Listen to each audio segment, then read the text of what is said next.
अस्सलाम वालेकुम जी। तो हम अपने वर्करों पूरी पाकिस्तानी कौम को ये पैगाम देना चाहते हैं कि कल उन्होंने जो ड्रामा रचाया अपनी आंखों से हमने देख लिया। बाकी मैं वर्कर को ये पैगाम देना चाहता हूँ कि हम खान साहब के सिपाही है, बस करो यार प्लीज।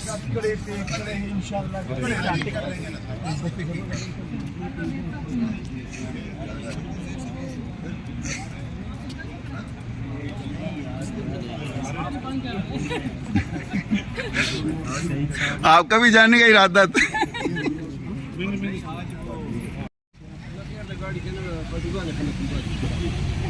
पानी पिलाओ।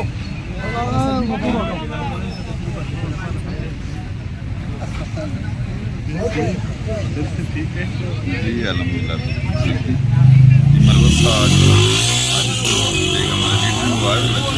अदालत ने 2 मुकदमा से बरी कर दिया है। ये सारे मुनाजर हैं, ये सारे वकला टीम साथ हैं, अपने बंदे भी साथ हैं। और मकसद साहब ने खास ऐलान किया कि जो तफ्तीश के ऑफिसर हैं, पुलिस वाले हैं, सही पढ़ने के अगवा उनके खिलाफ कैमरे से क्लेम करेंगे, उनके खिलाफ ऐसा। ये आप मुनाजर देखें, पुलिस की भारी नफरी लगाई गई थी। सर को सलाम कर जी जी करें आप, मैं आप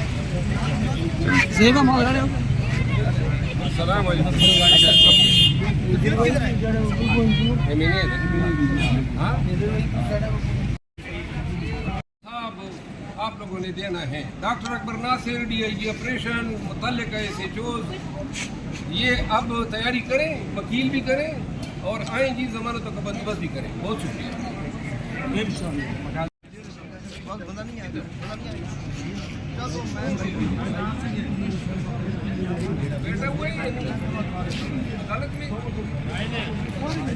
चलते चलते 1 मिनट